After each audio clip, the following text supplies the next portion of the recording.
that's always, and I hate to say it, will be a situation, be a thing.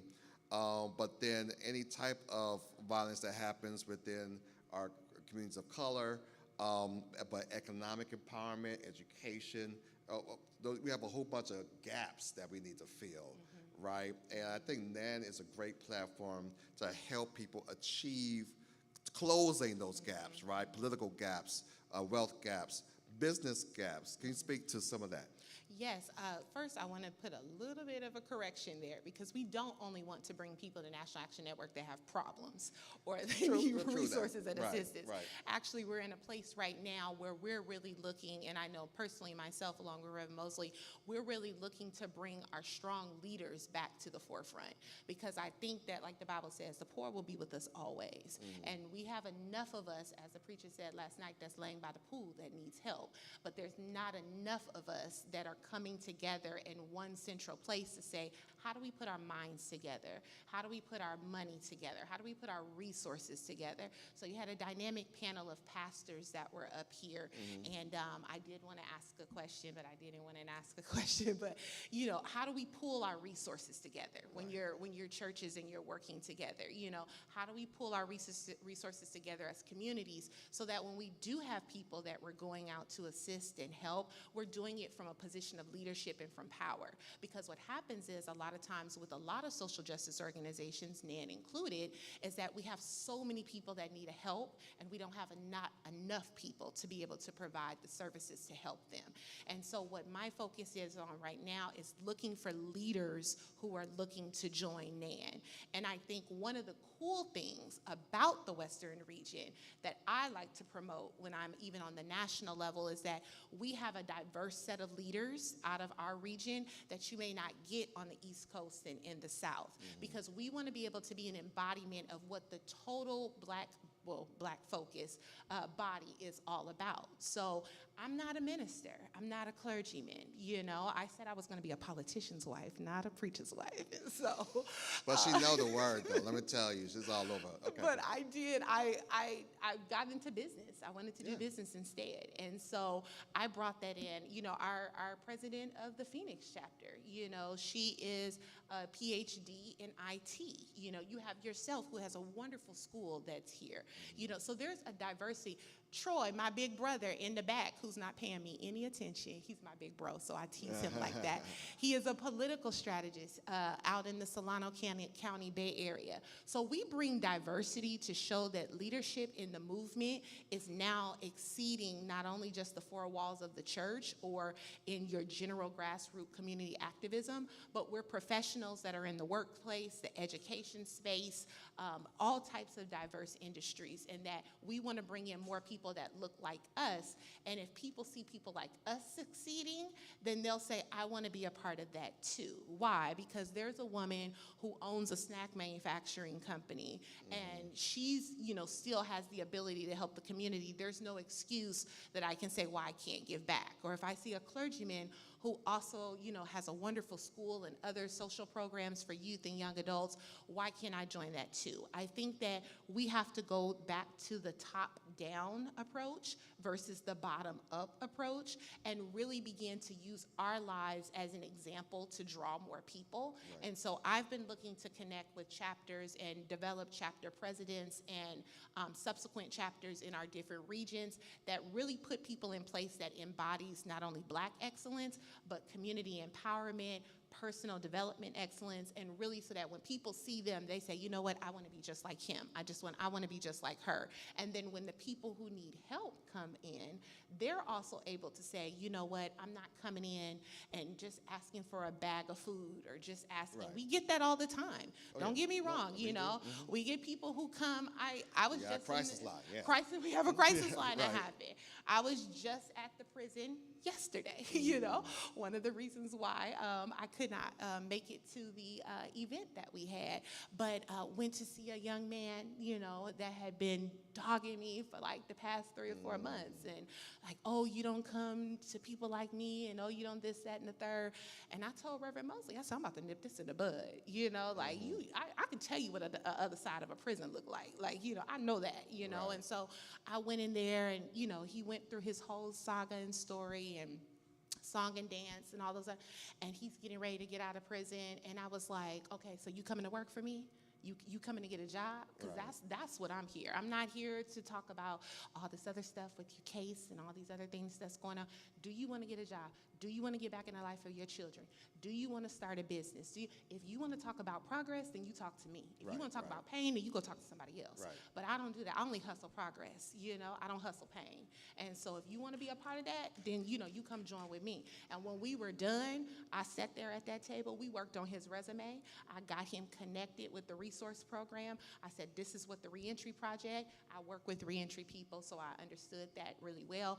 I was able to say, this is the number that you call and you get plugged in. Then you tell your baby's mama to come call me, and when she come call me, I'm gonna go help her get a job working at the factory so that she can have some money for when you get out. And then you tell your mama to come call me. And then I'm gonna take her down there and I'm gonna make sure that she gets the Section 8 that she needs so that when you come out, you can be able to stay with her without her Right. losing her Section 8. Right. And then when all three of y'all get done, I'm gonna take you over there to the church in Carson that I want you to go to, because that pastor used to be in prison and he knows how to have a prison reform ministry, and we're all working together. But they see me as progress. Right. They don't see me as somebody that they can connect to as their point of pain. Right. And so that's what I want to continue to empower our leaders to do. When people look to us and they want to follow us as NAN board members or NAN leadership, that they're seeing and we're attracting people who want to help people progress. Right. That's why I got you up here. So now, and I'm glad you made that distinction because, we are more than just a victims, and we can't carry a victim mentality or impoverished mentality into this space because there's nobody coming to save us. No. We have to save ourselves, and I think Bishop Dickerson talked about that as well, about being able to reach back, right, and bring up. And we can't do that if everybody's struggling. Everybody's right? struggling. The know, preacher so- is poor, we Exactly. poor. Right, the politicians in the community are poor. Somebody got we Somebody win in gotta something have here some and do money. something, right? Exactly. Some resources and things like that. Exactly. And so I just want to you can clap your hands without that. Yeah, that's great. So I'm glad you made that distinction and highlight that, and because that's what NAN West Coast is all about, right? And I Yes, think NAN overall, because we see that in New York and all that, but we have professionals, the elite of the elite, the creme de la creme, nationwide, black excellence, not just in the social justice space, civil rights space, but politicals, But the business, issues, we don't see it out and here. all that. And that's why I'm so glad to have you here as the leader of this. And this has been going on for 6 years, and I want to celebrate you. And I want to always make sure that I come to celebrate you because we don't see that enough. You see it on the East Coast. You see it in the South. God bless all of the pastors that are out in that direction that are doing those things. But when you come out to the West Coast, it gets dry. Yeah, that's People, well, where are the black people at? That's the first question. Then the second question is, where are the successful, people at? And it goes on from there. So what I like to be able to show is that we are the living embodiment of what we want to see represent the West Coast. And Right. so the East Coast, they have their greats and we don't compete. We're not competing at all yeah. whatsoever. But we're just saying we have unique issues and struggles on the West Coast. Like I tell people all the time, I never had a black doctor. I never had a black teacher. I never had a black employer. I've never been raised with anybody that was my superior that was black. And so for me, when I go into spaces, I operate completely and totally different than those who I know that grew up in Atlanta and Miami and all Right, of those right. areas. And so how I approach diversity, equity, inclusion is going to be totally different than someone who grew up in Alabama, because I grew up where I was the only black person in a lot of spaces when my parents wanted us to do better. Or on the opposite side, when we were a part of the system, we were like mass cattle in the system, and then they were our superiors. And so when you come and you tell me, well, we want to march because they're taking our jobs, I can tell you, we never had those jobs. We didn't have the things that we didn't have HBCUs growing up. We didn't have Jack and Jill. Right. We didn't have all of those things, the sororities and the fraternities. I tell people now, I'd be a Crip before I'd be an AK, So you want to talk about community camaraderie, and they get money, So, but it's like, because our culture. Nothing divine about that. Praise the Lord. But no, But it's like the culture is so Yeah, much it's different, different. though. Yeah, It's so so true. different. So true. And so, you have to approach when we do things out here and we talk about DEI, we have to do it from a lens True. that really fits the model that works in this area. We can't copy what they do in New York, or we Right. can't copy what they do in Atlanta, because it's not a one-size-fit-all model. So true. And so we are one of developing the chapters and the leaders who really understand the cultural mindset of the West Coast. So I encourage anyone who wants to be a part of NAN to really first make it your mission to understand the culture of the West Coast. Right. Because it's not the same as what you would get. A lot of people come out here from the East, or they come out here from the Midwest, and the first thing they tell me, well, this is not what we do in Baltimore. Right. This is not what we do in Chicago. And this is not what we do in Atlanta. And I'm like, heck no. And it's like, and I ain't trying to do y'all either, Exactly. but it's totally different. But you have to understand, a small example, gang culture is our culture, and I was talking to Christian the other night, and he was saying, everybody that got up there said their son was shot. I was like, that's LA culture. That's California culture. Everybody has someone in their family, 1, domestic violence, 2, gang culture, 3, some type of murder or whatever. So you can't come over here talking about, well, we're gonna help get 100 students into HBCUs. Like, that's wonderful, and that's a great thing, and that's a model that we want to move towards. We got to go to the simple stuff first. How many got fathers in a home?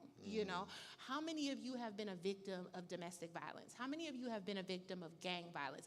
Like, we have to get the basics that fits for this culture first. A lot of our Education, equity, and education at the and K through equity 12 and all, level, yes, how do right, we first fix of all. our preschool to prison pipeline Exactly. that's set up out here? You can't even talk about getting them into school, because the way our school systems are set up, it is designed for our children to fail. Right. And if you don't know how that operates, if you don't know how small business operates out here, absolutely you can be a black electrician and a black plumber and all of that, during the time that I lived in Atlanta. The rules are so much different here. And you're competing against Latinos, you're competing against Asians, you're not just competing against yourselves. So you can't come out here and make a Wakanda, the way you could in Detroit. You have to be able to have a more of a systematic approach, and you have to be able to really expand and diversify your thinking. And it goes back to that top-down mentality, that type of effect. Like, one thing I like about you, like, you are so cool. You're so cool. You're so smooth, Say it again. Let's go. But the thing about that they don't understand, I think, about the West Coast is that you have to come in with a certain level of confidence to be able to compete in this market. Right. And you can't lead with the no justice, no peace, no justice, no peace. We on the ground. We don't take sides. We take over. We gonna tear up stuff. That absolutely doesn't work out here. Right. But assimilation does. And when you get in and you have a Daniel mentality, you have an Esther mentality, you have an mentality of Ezra and Nehemiah, some of my favorite characters that I like to study, who learns how to assimilate into the culture. And once they get into the culture, they're able to create a realm of influence. But that is because what they saw, they became.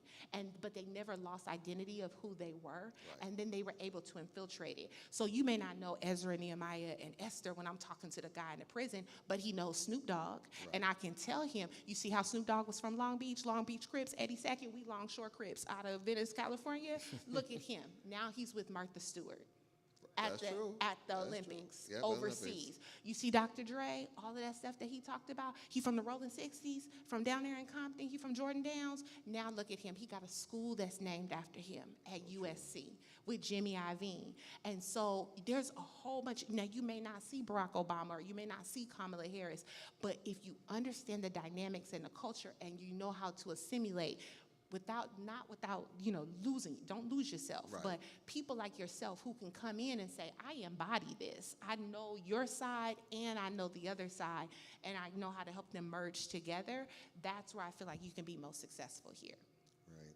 Come on, put your hands together for Sister Couture. Told her she know the word, right? And she knows California culture, and she got a little gang in her. So. Which I think is the perfect maker for NAN, amen? All right. So, for those of you who are watching or even here, you want to learn more about NAN, we got the person right here that you can talk to about membership or even starting your own chapter, because California is big. There's a lot of work to do around here, or just becoming more involved. We were trying to build up the 10 chapters that we have in California. I always say California, but she actually represents the whole West Coast and stuff. So let's put our hands together again for this young lady who is in here, my sister in the struggle, working it out. We're grateful for you. Thank you. Please come and talk, learn more. If you want to join and be a member of any of our chapters, it's only $25, which is like crazy. $25 a year, all right? And any sponsors out there, sponsors, Yes. you know, they want to sponsor this great work, this movement that understands what it means to be black in California and all that comes with it, and understands the needs of social justice organizations and civil rights. And, you know, I know we ain't saying it anymore, but you know, that DEI thing, whatever it is, you know, but we know how to navigate that situation. Come on and support us. We will lovely take your support wonderfully. Amen. Amen. All right, we're gonna move on, but come on, let's put our hands together for this. And then also, we're gonna get our pictures and we're gonna get ready for our next panel, which I can't wait. A seat at her table.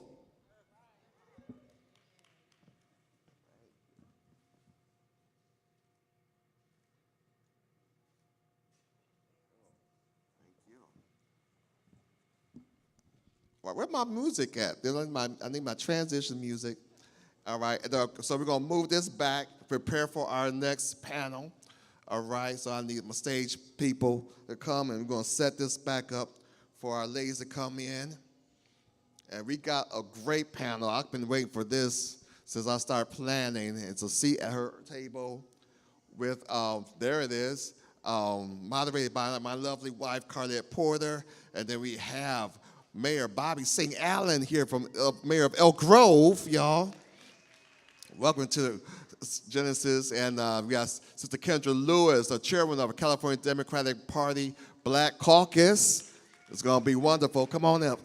And then also we have Ivory Watts, who's the political coordinator of SEIU Local 2015.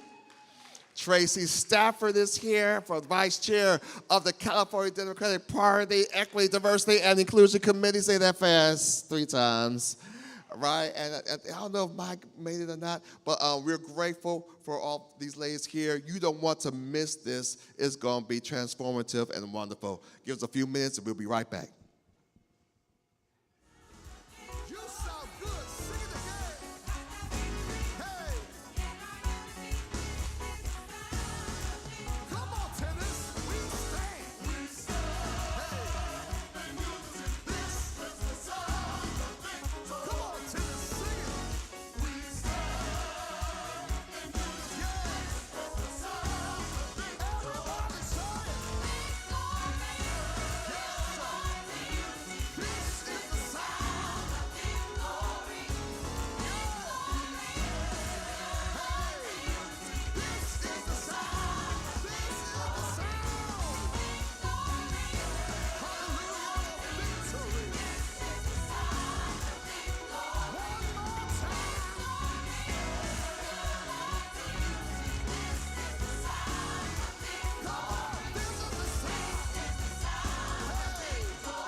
Ladies, we're ready for you.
Good afternoon, everyone.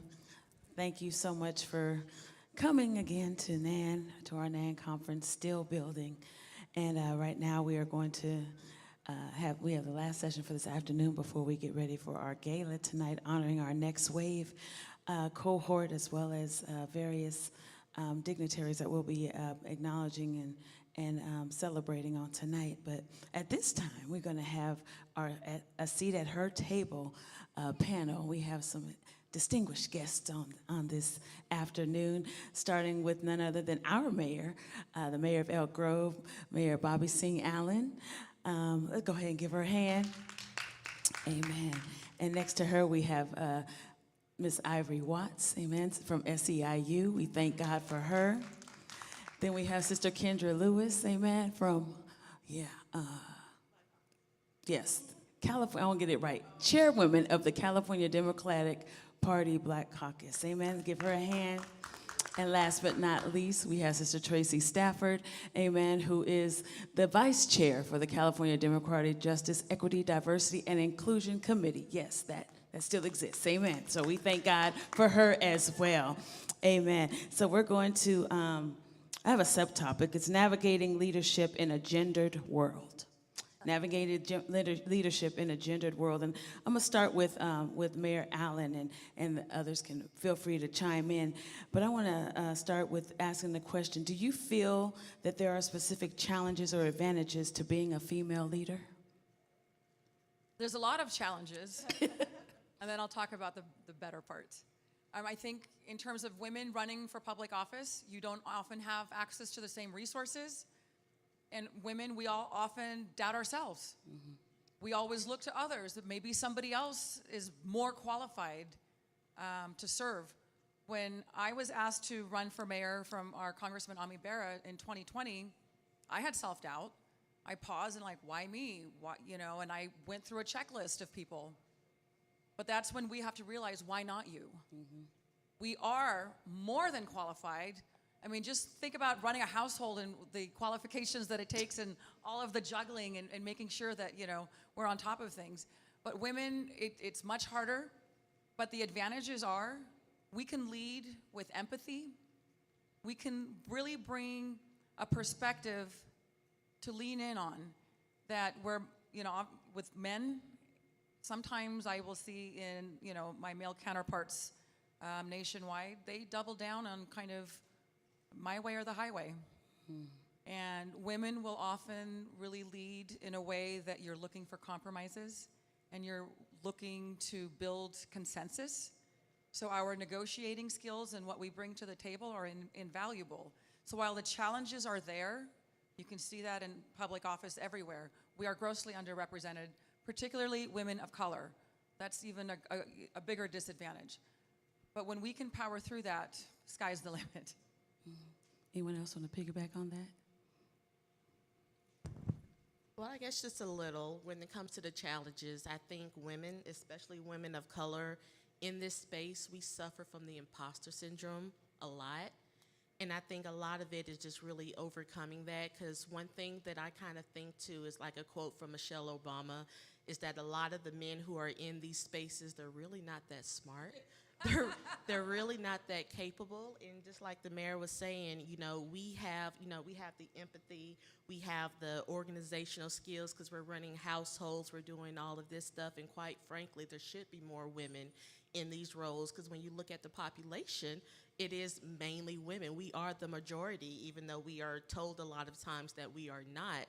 So I think a lot of times just really what we're seeing now is women really being able to step into that light of seeing what the opportunities are and really taking advantage and kind of getting rid of that imposter syndrome and seeing that not only do we belong in these spaces, but when we're in them, we thrive, and just kind of realizing that. Amen.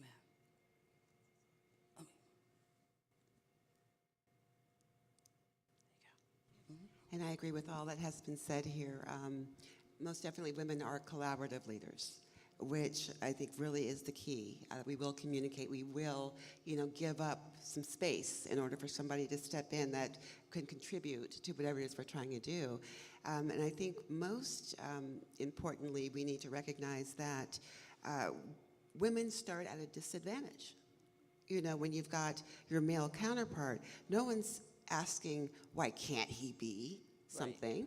He's already starting at 100%. And then based on his ethnicity, it might go down a little bit, but we start about a negative 50, you know, as women running for office or even positions of power anywhere. This is not specifically to politics, it's everything, it's in every place. It's at the office, it's everywhere. I remember one time I was working in a high tech, and no matter what I did, I could not get promoted. And I realized that the vice chair of the organization, the sales group, he was golfing with the guys. So they kept promoting people over me. And there was no, I'm like, how do I get in front of this man to help him see that I can do this work? And we ended up having a sales conference, and I do not recommend this, but I challenged him to a drinking contest. Because, and I think I weighed $120, and I wasn't a big heavy drinker, and he chose Jägermeister as the drink. Now, luckily, he was already 2 sheets to the wind when we started, so I won. But having said that, I asked him, I said, why haven't you promoted me? And he said, oh, I don't know.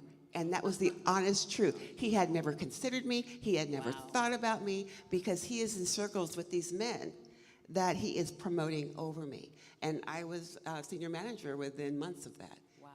So sometimes it's bias, sometimes it's whatever, but we don't know unless we actually say, what about us? And that's what we don't do as women. Your own advocate. I'm sorry, can you say that, sir? Oh, be your own advocate. Amen. Because Yes. you're not going to necessarily be asked. You don't need permission. You need to just say, I'm here and I'm stepping up. And speaking on advocating for yourselves, how have you navigated power structures or dealt with resistance to your leadership? Yes. Go ahead, Mayor. Oh, wow, that's a loaded question. Could you just repeat it again? Sure. How have you navigated power structures or dealt with resistance to your leadership? So our sister that was speaking earlier for the fireside chat, that assimilation is, for me, that helped. And what I mean by that is where you participate in these roles where often men are in these positions, but you almost don't want to be seen as a threat. So you're assimilating. Here, I'm an immigrant woman from India. I have all of the cards stacked against me. But I have to look beyond that. And so, when I ran for school board, when I ran for mayor, I wanted to be relatable to my community, and it wasn't just about being an advocate for my own ethnic identity, but to the larger community. Once you're not seen as a threat, people let you in. Mm-hmm. And when they let you in, that's when you can use your power and your position to help make the difference and the changes that are part of my platform and things that are important to me. But I had to start off not being seen as a threat so that people would accept me and accept a woman of color. And unfortunately, sometimes you do have to assimilate, but once you get there, you can make a lot of changes. Yes, Kendra. Mine's the opposite. And I think it's interesting because oftentimes my leadership space has been for the Black community. And so, it's building trust within community, and, it's one thing. But when you're in the space of having to go after that power, it's being unapologetic. So for me, I used really my roots, where I came from, that just to not so much intimidate, but to be absolutely fearless about it. To know that if I'm in the room, it's on for those moments. And it hasn't worked against me yet. Mm-hmm. I've really had to exert that, because I have found and have felt oftentimes with women, and I don't know how everyone, sometimes the kindness gets mistaken for weakness. Mm-hmm.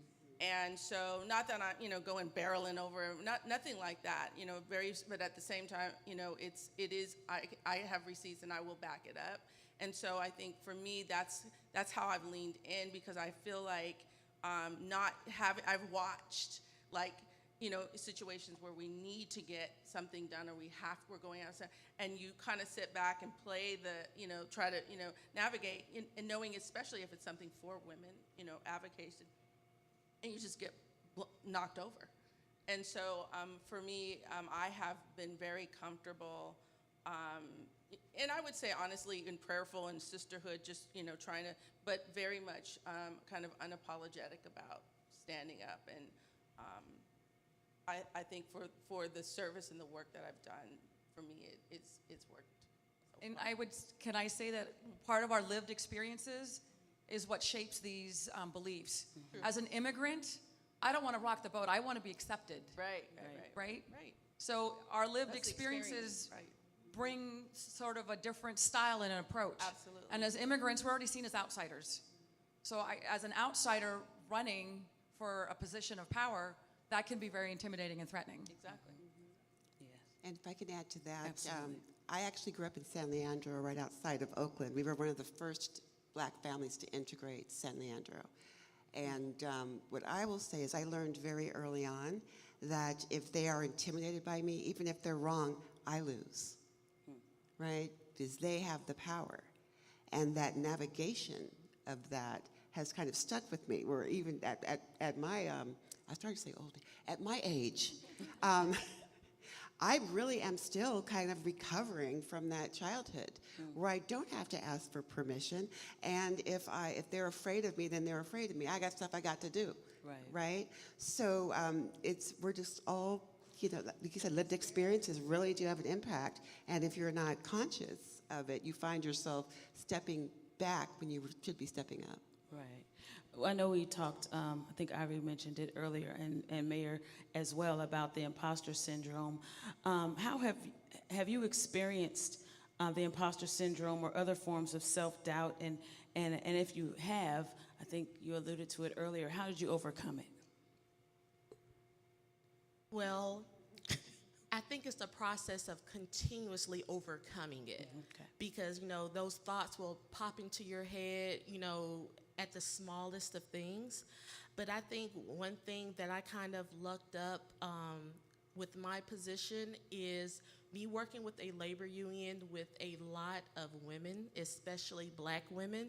I'm reminded whenever that imposter syndrome comes in, a lot of times I have my mothers in my union who remind me constantly of, Ivory, you got this, you can do this, why aren't you doing this?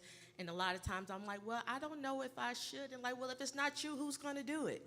Type deal. So, and a lot of times, like in the back of the mind, you just have to remind yourself, why can't I do this? And then you wind up doing it, it's successful, and then you get that boost, and then you can able to continue on. But, something like that is continuously in your back of your mind. Right. Just to kind of go back to your previous question, especially when it comes to black women, we're always looked at it as a threat. Anyway, either a threat or unqualified, and especially like with me coming from Atlanta to move here into this political space, I had to navigate that.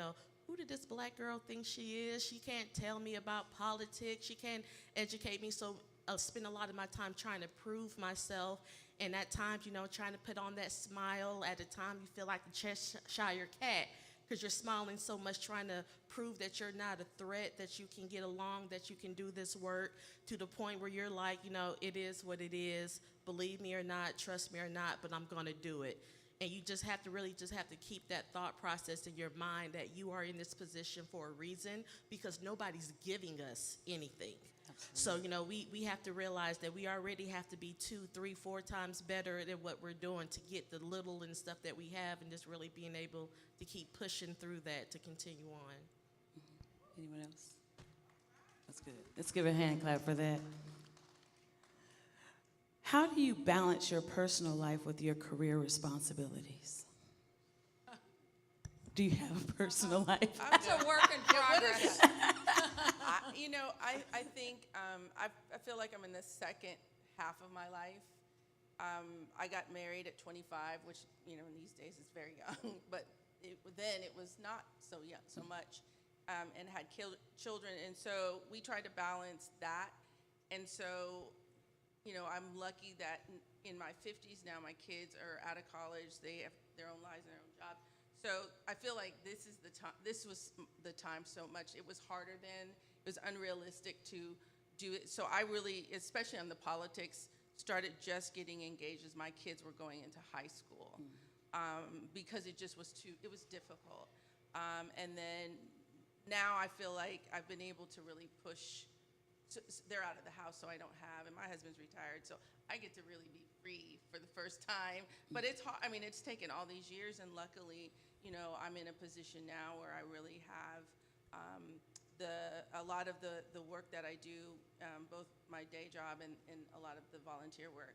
I really have the space to do it, but it was a sacrifice. You make less money when when you're taking part-time jobs to manage a household. We did all that, so there's a lot of what we did, and we didn't go get to be married without kids for years and travel and that. But so luckily the second for us, the second part of my life, I feel like I'm like free. I do. Congratulations. I really do. Yeah. And to Yes. what Kendra is saying, this is the power of women. This is also where we second guess ourselves, especially when we have young children. Should I be doing this or that because Right. I need to spend more time here? But then the outside is also looking at you saying, gosh, are you a good mom because Right. you're leading this association, you're in public service, you're volunteering in all of these spaces. How can you do it all? Well, guess what, my friends? Women can do it all. We do it every single day. It is hard, but our values and our priorities, we want to show our children often a better way. That you are the change you want to see in the world, and that means you want to be a part of that process and being the problem solver. And whether it's in in your workspace, in your volunteering capacity, in public service, and all of these various aspects, it is hard. When I was on the school board, my children were much younger. Now they're 22 and 24, so I have more free time as my role as a mother, but it's still a role that I take very seriously, and I still constantly check in. But you also want to be a good partner, a good wife, a good daughter, a good friend. So it is constantly trying to juggle a calendar, but I think at the heart of it is what's important to us. And we will align ourselves to make sure that we get stuff done, we take care of business, but we can add more things to our plate because we care and we want to show ourselves, our community, our children, that if you want to make a difference, it's your responsibility, not somebody else's. So we do take on that extra burden, if you will. Yeah. And if I could add, there's one thing that I believe as women we don't give ourselves enough credit for. And no matter what we do, whether you're a stay-at-home mom and that's what you're doing, or whether you're out saving the world or running a union out somewhere, the reality is there is no perfect upbringing. There is no perfect balance. There is no perfect priority. It changes consistently all day, every day. And it seems like no matter what, there's always this, oh, I should have done better. I should have stayed. I should have gone to that camping trip instead of going out to speak at that thing. Or there's always those things that we have as women that kind of eat at us. And I know for me, and my children are also older. My youngest is 23 now. I have 4. And I know what I tell myself when they say, well, Mommy, you didn't go to whatever. I'm like, you know what? I wish I would have done it differently, but I couldn't have, because I didn't have any more wisdom at that time. If I go back tomorrow, I would do the same thing, because it's through our lived experiences that we gain that wisdom, which is why our grandkids really score, right? So I think it's important to remember that. Yes, that's good. What are your key strategies for building trust and rapport with your team members? I mean, honestly, open communication and being honest. Like, you have to lead by example. It's like when it comes to my team, I'll never ask them to do anything that I haven't done or I'm not willing to do now. So, you just have to really be able to have that open communication, having that accountability for yourself as well as for them, and being able to kind of ground yourselves in the work and the why that you're doing what you're doing. Because, for example, with me, we're working with a labor organization that represents home care workers or whatnot, You have to have that trust because the work that they're doing is the focus, it's the job. So if we're not entwined with that goal, like everything is going to fall apart anyway. So just really having that open communication and being honest about what the work is and what the expectations are. When I ran for mayor in 2020, I ran on a platform of good governance and transparency because we didn't see that at City Hall at the time. And so building that trust, I'm very visible. The communications is key. But as a leader of a city, I have to be out there in the public and talking to my constituents, listening to them. And, you know, you can't do this work alone. So it's never about me, it's about we. And people are smart. They see your authenticity if you care and if you want to make a difference. But it's being out there, listening, but it's also making sure that the decisions that you're making as a public official, that you're being transparent. And these open lines of communication, you don't want to be a mystery to your constituents. A lot of people back, you know, in 2020, there was a lot of fractured communications and a lot of mistrust. And I like to think that I've helped change that. I have a great team.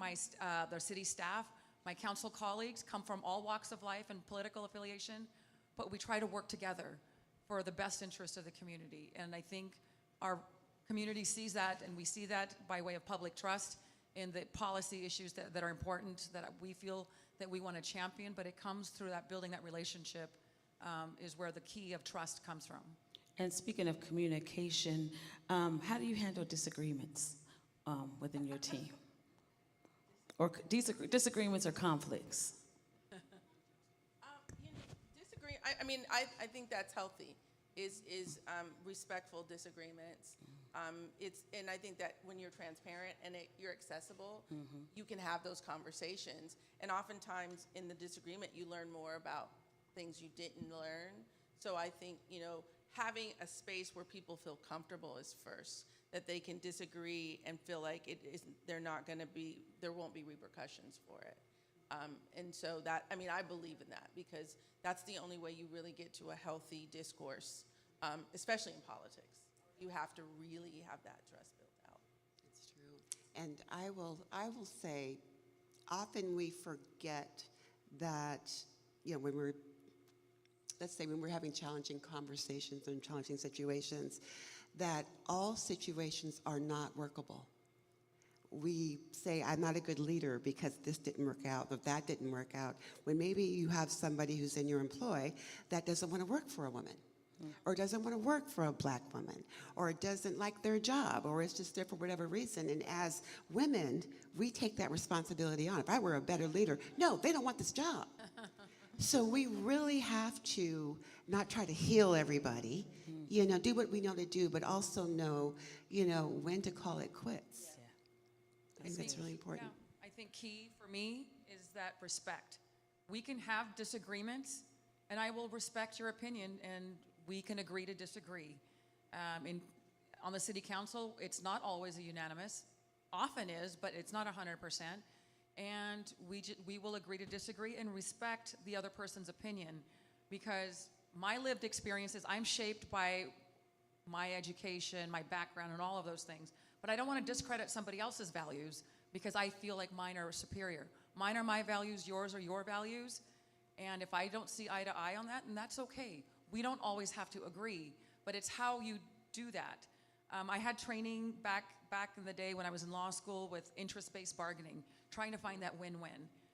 Those skills of the art of negotiating and working as a team member, ultimately you can actually get the best product or best policy through that sort of discussion. So I'd like to go into everything with an open mind, and I call myself a lifelong learner. So I never rest on this is what I know and that's it, and doubling down on that. I'm open, and I continue to learn and improve as a person. Yep, and just really being able to have your team have psychological safety, for them to be able to feel like they can, because people are going to disagree with you, but can they express that and respectfully? Because I think that's where it comes from, because that's how you learn. Because it might be a decision that I have, and somebody come with a disagreement and explaining why it might be something that I never thought of, and it could be switched out. And at the same time, it could be something they're disagreeing, then I give my perspective on it, and they're seeing it from where I'm seeing it, and then they're able to change. Or we stay completely different on the topic, but at the same time that they know that they have a chance to openly communicate that, say how they feel, and be able to move on, whether things are changed or not changed. And just having that safety within your team. Anyone else? That's good stuff. Some good stuff, huh? So, how have you built your confidence and or resilience over the course of your careers? I would say mine began where I came from. I'm from a predominantly black neighborhood in San Francisco, Bayview Hunters Point. And just that experience of community is hardwired in me. And so I don't know how to navigate it any differently, because it was just watching the people from that community, experiencing the love, seeing hardships. And, every community I've moved on to, like for college and then ultimately here, it really shaped that. So my resiliency comes from people who come from Jim Crow South, first and foremost, just knowing clear-eyed where I come from in that sense. And then really, being around other folks. You never know what people's lives are until you talk to them. So it's also, really being open and not thinking you know more, really always being humbled around the people that you serve. And so it is, in the day after the election, I had to go to work, and I was in Monterey, and I got a phone call from someone say, how are you how are you doing? And, because everyone was just like mentally falling apart. This is over. And I said, it is what it is. Unfortunately, without knowing anything more, folks voted this person in. This is, folks wanted Project 2025. We're in an era of Jim Crow 2.0 as far as I'm concerned. And, so just get your rest and get ready. And so I think that is really comes from, coming from a place like that, for people who just really always stood up for themselves, always fought for other people, loved on other people, and really, allowed for moments where you could just, have a lot of fun and joy. So I think that's where mine comes from. I have a wonderful family too. That's beautiful. Learning a little bit about each of you, I think, has been great.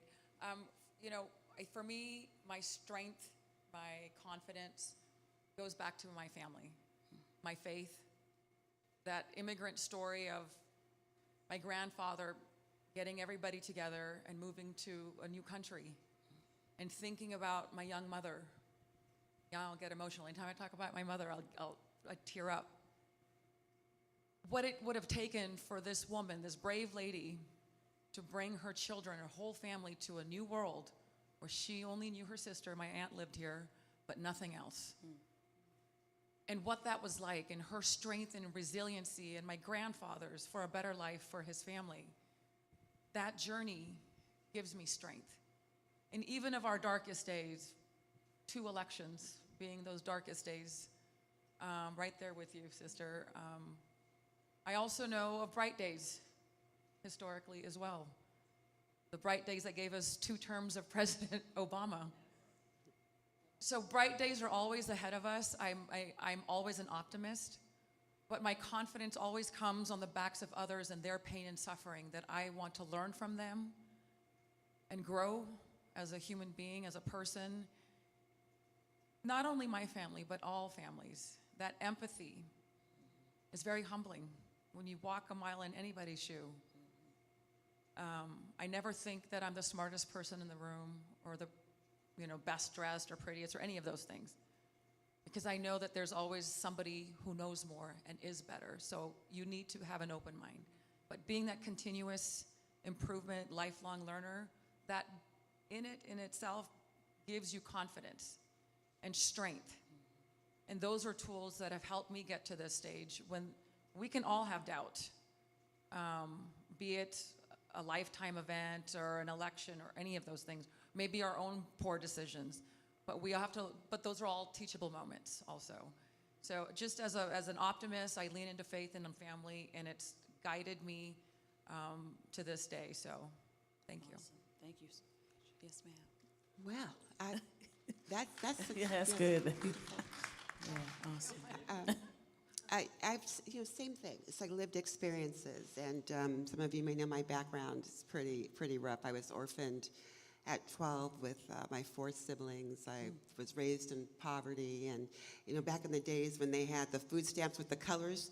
I remember those bright. You got with this fuchsia dollar bill. You're paying for your groceries, and I was, again, we integrated San Leandros. We were there, the only black family, also middle class area. With, when we're in poverty, I'm a survivor of child abuse, sexual assault, 3rd generation domestic violence survivor, discrimination.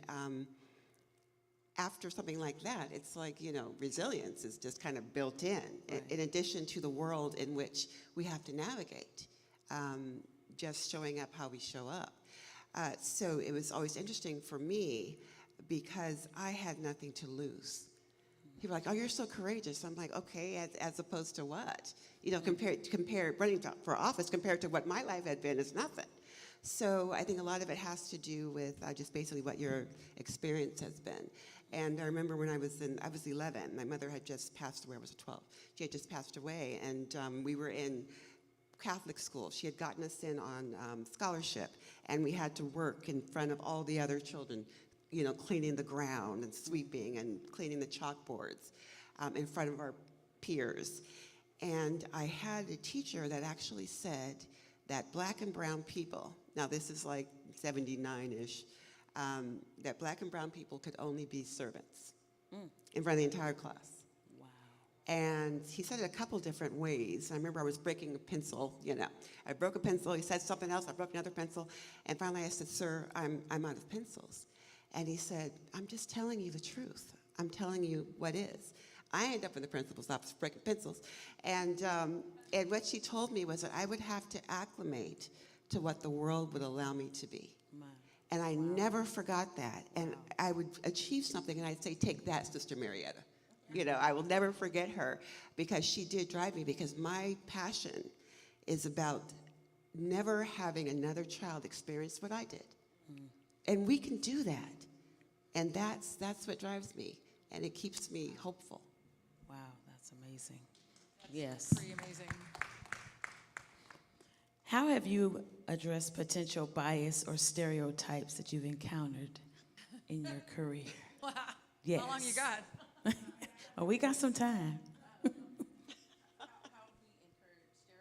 How have you addressed potential bias and stereotypes that you've encountered in your career? You have to call it out Yeah. right then and right there. And I try to do it in a respectful, kind way, but sometimes, you kind of give the energy back to what you've been given. And I think a lot of times, when it comes to stereotypes, they're rooted in ignorance and racism and all that. So you kind of fight it by being your authentic self. Mm-hmm. And in being your authentic self, you're already squashing some of the stereotypes of what you had. Like I was speaking earlier about wanting to come in and smile and speak and be happy because you don't want to be labeled as the angry black woman. Mm-hmm. But then again, you think like, well, I have plenty of crap to be angry about. Like anger is a normal emotion for people, and it's not just, set for black women. Like we are not the only ones who can get angry. Like, right. And when you think, righteous anger is what, motivated and moved a lot of stuff when it comes to the civil rights movement and things of that. So there's a time and place for everything. But at the same time, depending on what the situation is, you have to ignore it. And you have to be focused on what you're doing and who you are and what you're trying to accomplish.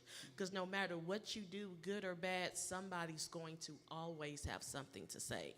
And in realizing that you can't live for anybody else or for their expectations, you have to live for what your goals is and what you're striving for, and let people do what they're going to do. That's good. Huge. So I feel like I have 2 battles on a given day. I'm battling my own culture and community who have their own biases on women and their roles in leadership. And then just mainstream America of my role as an immigrant woman who's very outspoken and what that may mean to them. And so when I say that assimilation for me was the tool I needed to do to be successful, part of that, and I think it came, I just realized that when you were speaking, Tracy, of, you know, the finding that voice and overcoming these challenges. For me, I needed to show that I loved America more.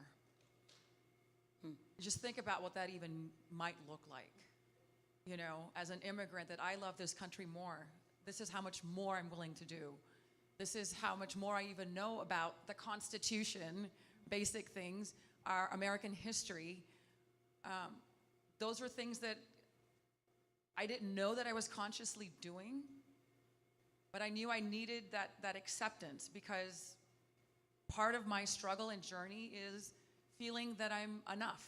Am I enough of a woman? Am I enough Democrat? Am I a good enough mayor? Am I a good enough this, that, or the other? Am I Indian enough? Am I American enough? These are struggles that I deal with every single day. But those battles, those obstacles, I fight them. It's a two-pronged approach.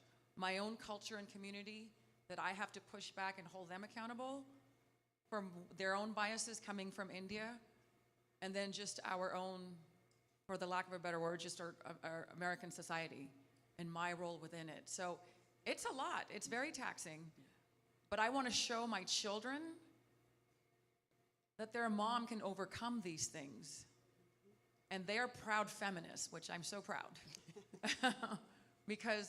But they will tell you that I've set the bar for them, for their future wives, of what they are expecting at this point in terms of how they have, you know, how they see me as this immigrant woman who's overcome this, this, and this.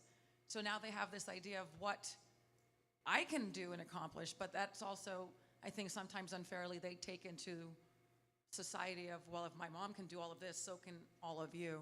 So it's just providing that, some of that balance, but it's that fight every single day with two communities, my own and everyone else. Wow. So what advice, speaking of your children, what advice would you give to younger women who are aspiring to be leaders? So I was always very passionate about politics, but nobody looked like me. There was no Indian involved in politics at all. I grew up in Turlock, California. So very strong Central Valley roots. Yeah. But there was nobody that looked like me. And it wasn't until I got to college that I worked for the late mayor of Sacramento, Joe Cerna Jr. And he reminded me that no one does look like you, but you need to be that person. You need to be the first so that young girls can see themselves in you. And so I think just reaching those young girls when I go on talks all over, just seeing that young girl who can not only see their fullest potential, but especially a young girl of color, that these positions of power, these leadership positions, they absolutely can accomplish anything when they dream big. That's wonderful. Well, I would say yes, applause. And I would say the first thing I told all my children is don't even think about getting serious in relationship or having children until you're in your late 20s. And that's only because of nature. Because otherwise I'd be like 40. Don't even think about it until you're 40. Because then you're just starting to get a feel for who you are. So I think that's really, I always tell all my kids that. And that's so stuck in my head, I forgot the question. So I'm like, don't have kids until later. But what was the question? I forgot it. I was still stuck on that. What advice would you give to younger women? Because that's the most important thing, clearly, because it just wiped everything else out. But the kids thing is big, and the commitment, making sure that your partner truly is a partner. And again, imagine, I mean, I had my first child at 21, but imagine if, aside from our wonderful Kendra here, you know, meeting and marrying somebody at 21, chances are, you know, 30 years from now, that's not going to be, you've grown apart, you don't know who you are, let alone who that person is. So having a strong partner, when you decide to commit to somebody, actually look at the big picture and don't just go with the emotion of it, because it's really important. No one gets through this life alone. And you have your family and you have your friends and colleagues and others, but that person that you've committed your life to, that you say, we're going through this together, that is your foundation. That So is- it's critical. It is critical, and just to piggyback, Kendra's not alone. Pastor Tia and myself got married at 22. And yeah, on June 5th, we'll be celebrating 32 years of marriage. So, yes, so we, there is hope. Yes, yes. So what are the biggest misconceptions about being a female leader? Weakness. That we're weak. That I would be- promise you, nobody up here is weak. Absolutely No, not. it's surprising how ignorant folks are. Like, like I think people think because of the natural things we go through, like oh, she must be on her period. Oh, so, she must be on her period. I mean, it's shocking. I went to an all-girls high school, and that just really shaped us as young women leaders. But when I got around men more in collegiate and in there, the stuff that comes out of men's mouths sometimes, because the idea that we're emotional, it really is shocking to me. And I still grapple with, like, is the locker room forever? Just because of it's a level of immaturity and so we literally, I manage a multi-million-dollar portfolio, but at the same time, sometimes you then are in a room where people say some of the silliest things as it is tied to you as well. It's like, are we still like, it's just really, it's shocking to me how oftentimes it just comes down to hormones, women and hormones. And,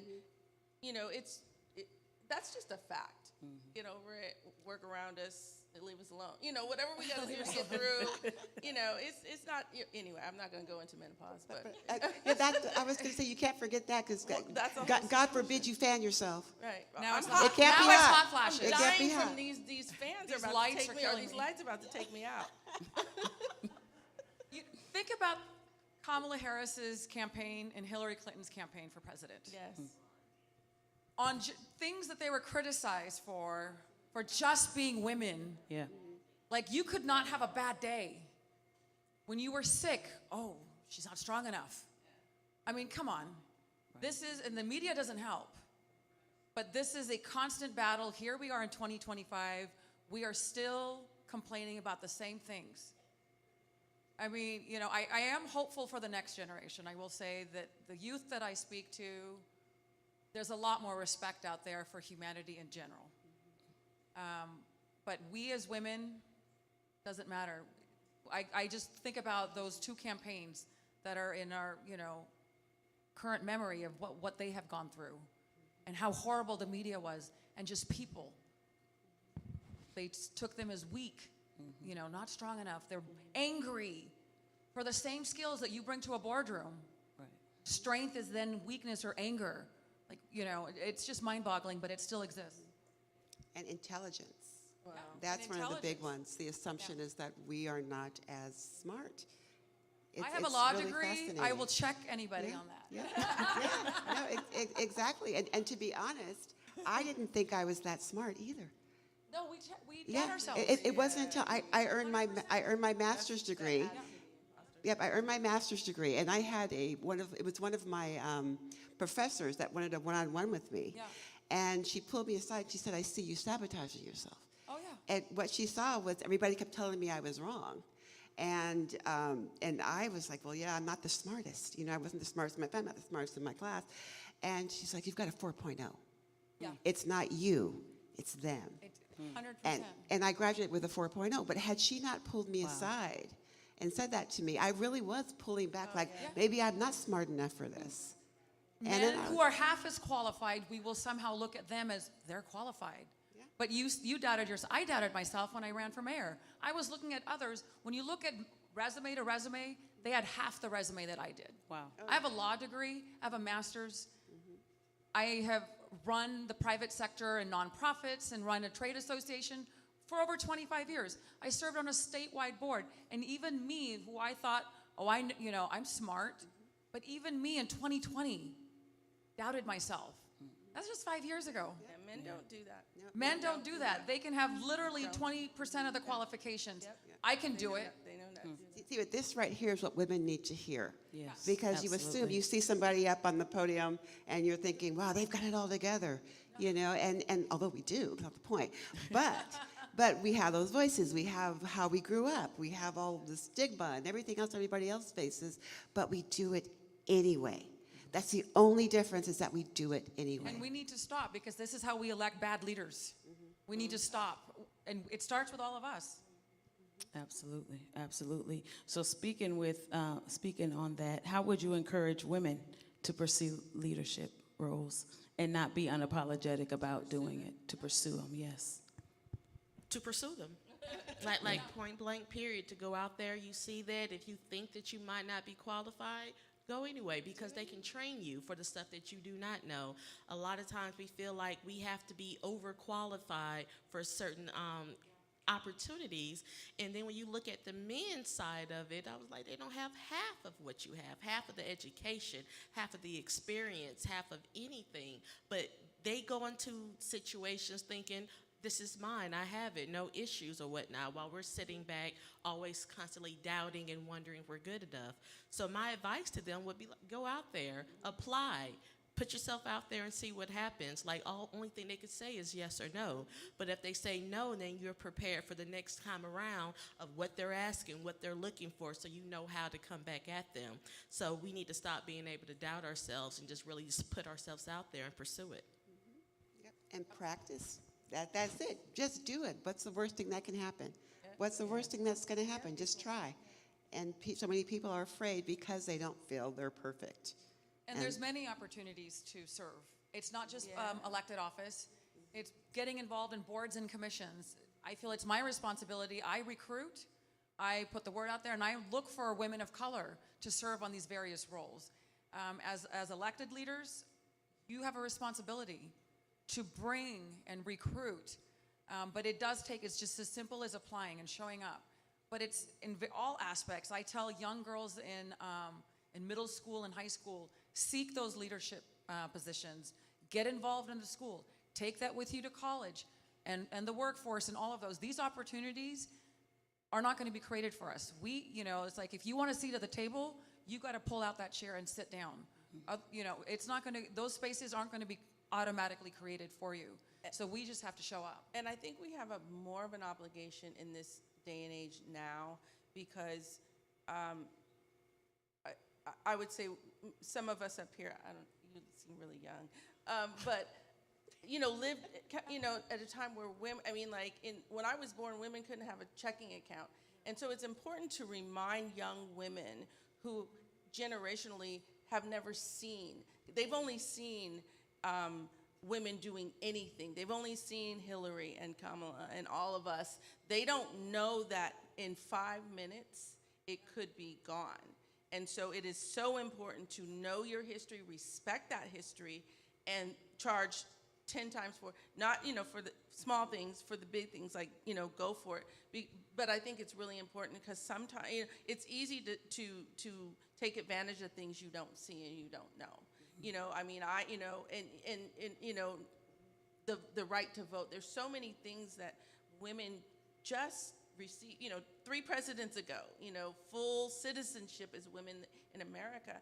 And I think it's taken for granted. So I think, my advice to young women is, don't take this for granted. Just don't take it for granted. And so just, if you're going into that space, really understand how important it is for women's issues, and then for your position. And I think, just to piggyback on what you said, was, leadership not only in a political realm, but or in the SEIU, in the local union realm, but just in corporate America, period. Speaking for myself, for the last 15 years, I was one of the only ones, the only female, let alone female of color, to manage a mobility data center for AT&T. And the only one, but sometimes, be like the mother figure. We're in a conference call, who do they ask to speak up? I'm getting Teams messages all throughout. These are all predominantly white men. I'm like, you can't speak for yourself? Like, they scared to speak to their own boss. And it's just like, what? Why are you afraid? Well, you're vocal. You'll speak up. Yeah, because that's all I know. I wasn't raised to be quiet or to not speak up for what we need. And just one instant, our manager had said, our upper manager had said they wanted us to change our hours. And I said, for what? And he was like, he was flustered. Of course, he was a clear guy, but he was flustered, and he was like, well, what do you mean, why? I'm like, well, there was an issue out in the East Coast. Nothing happened here, so why should I change my hour just because what happened over there? Oh, he was mad. It was silence on the call, but at the end of the day, my Filipino brother, who was in the office with me after the call, he came over, he said, so what are we gonna do? I said, we're gonna keep our same hours. I'm not changing my hours just because he said someone somewhere else said we need to and there was no issue. I said, if something happens here, then we'll reassess. I said, but as for now, we're gonna keep moving forward and just keep our same hours.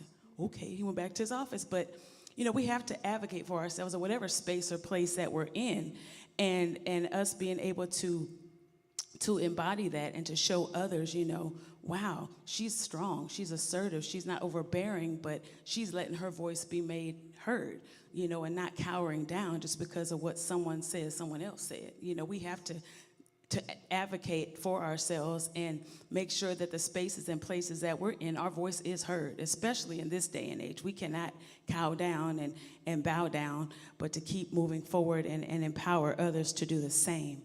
If I can add to that before you move on. I'm sorry. I want to add to that before you move on. Go ahead.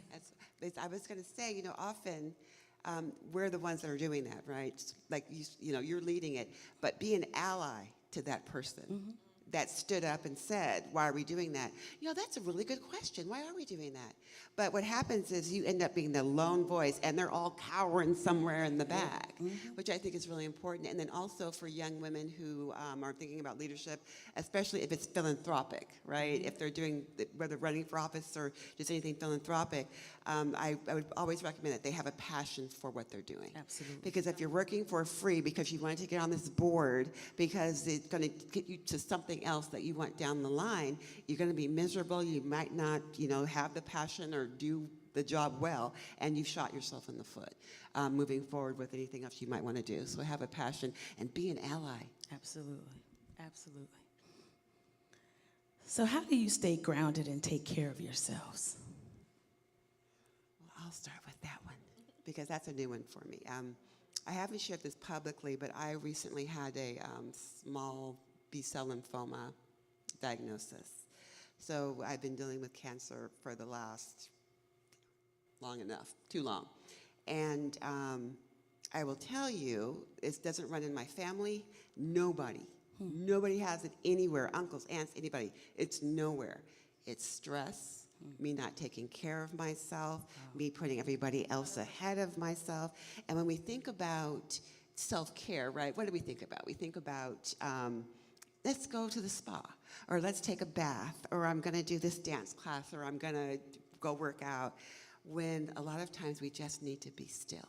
Yeah, that's We good. just need to be still and pray Yep. and meditate and, yes, and sleep. We need to sleep. That's good. And I think we get lost in that self-care as something that we're doing. It's not about doing, it's about being. And we are never being, we're always doing, especially as women. So if we can be, we'd all be a lot healthier. And I am in remission, by the way. Thank you. Awesome. And it was from being. I was like, don't bother me. Don't bring none of that over here. Yes. I mean, it's crazy that we have to look at self-care as radical. It's something different that we have to be more conscious about. And I think a lot of it, in addition to what you're saying, is really setting boundaries. Like, a lot of times we tend to be workaholics. Like, we have to do this, like, no matter how long it takes. And it just really being able to be like, you know what, at 6 o'clock, I'm putting that phone down. I'm not checking those emails. I'm going to watch one of my ratchet Love and Hip Hop Atlanta and just sit there and just really just be able to enjoy and come out over the weekend, just being able to be still, not having to go get a spa or go get your nails done, just being able to sit still within your own thoughts, being able to love on your children, or in some cases, grandchildren. I'm not there yet. I'm young, but not that young. But just really just being able just to care for yourself in that moment and really just letting everything that's going on in the world just come second place and being able just to zen out and just to focus and being very intentional about that and knowing this is what you're trying to do. Because one thing that we do know that your body will tell you when it's time to sit down. You can either sit down on your own or you're going to be sat down. And that's when it's even worse. So, it's also, with your diet, that's part of radical self-care, of what you're eating and things of that nature. So just making a more intentional effort to care for yourself mentally and physically and spiritually. That's great. Yes, ma'am. 100%. To piggyback on that, so the question was what grounds me, and then how do you take care of yourself? How do you take self-care, yes. What grounds me for sure is my family and my faith, my community, in good times and bad. It's my constant, my static, and just giving grace to everybody around you. We all have good days and bad days, and they can manifest in many different ways. So I just keep that in mind that, on somebody's worst day, I want to show up as my best self so that I can be of help. But knowing that there are limitations in terms of how much you can put yourself out there, because my body did say you need to slow down, and I was sat down. And that, a few years ago, I was saying yes to everything because I was going to be the best mayor. I was going to go out there, just be very visible. I learned the power of no. That does not include you, Mr. Porter. Won't say no to you. But being more intentional with my time and letting my colleagues serve also, that they need to step up and also be out in the community. It's not just my responsibility. So sharing that space with others, because then you're also building better leaders with your colleagues. The self-care I had to pay attention to probably about 3 years ago. It started with a very bad sciatic pain, and then it manifests in many other things. So I paid attention to my body, that, and for somebody I'm a type A personality, when my plate is full, I'm notorious for adding more. That's just what I do. I was, I had both of my children during law school, so I'm that kind of crazy. But taking time for yourself, it is that pause. You need a pause. And the pause is just sitting down, breathing, watching a good movie, laughing. And for me, my therapy is, going out to dinner with my husband or silly time with my girlfriends. That really grounds me. Just playing music and dancing and just embracing that inner child. So I'm making more space with more intention of just relaxing, having fun.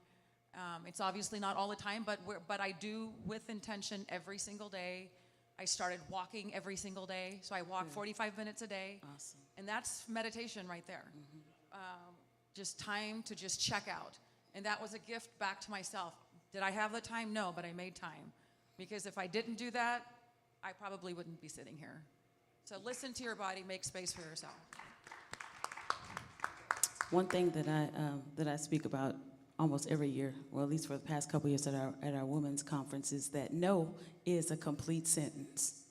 And so we need to use that, and it's especially so that we could take care of ourselves, because if we're not taking care of us, who will?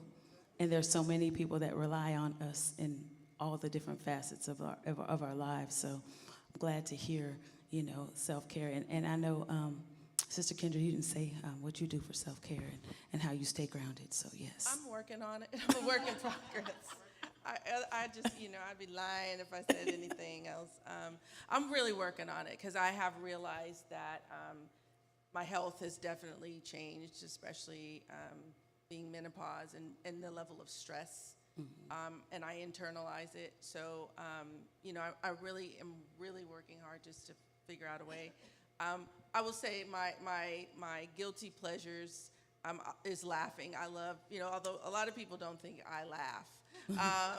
But I do. I like, so I just since this new regime, I watch Martin show like once a week. It just makes me laugh. So just laughing takes the edge off a lot of the time, and just being able to kind of really relax and just the quietness. It is a blessing to get up every day, and so I try to just try to kind of take a few steps to just pause. So, but I'm working on it. My advice as a political junkie, I turned the news off the day after the election. Yeah. It has been a godsend. Yeah. I don't watch the 24-hour news cycle. I'll read what I need to read, and I'll intentionally seek certain things, but I will not watch national news network of any kind. And it has been tremendous for my mental health because I was getting sucked into this vortex of negativity, and I just won't live in that space. That's a great. That's good. That's great Very advice. good. Yeah, same. It's too much. Yeah, it is. Literally a political junkie. Like, the news junkie, I had the CNN on as my background for everything. Wow. Yeah.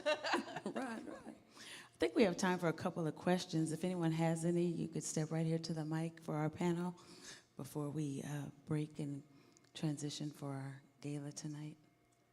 Does anyone have a question? No questions? Well, let's take time to thank, I would like to take time to thank all of our panelists. Can we all give them a great hand for a seat at her table? Thank you so much for joining us and for all of your impartation to us here in the building as well as those who are streaming live. I guess we'll take a photo and get ready to go. And we'll have last comments by our fearless leader, the one and only Reverend Dr. Takoi Porter. Yes.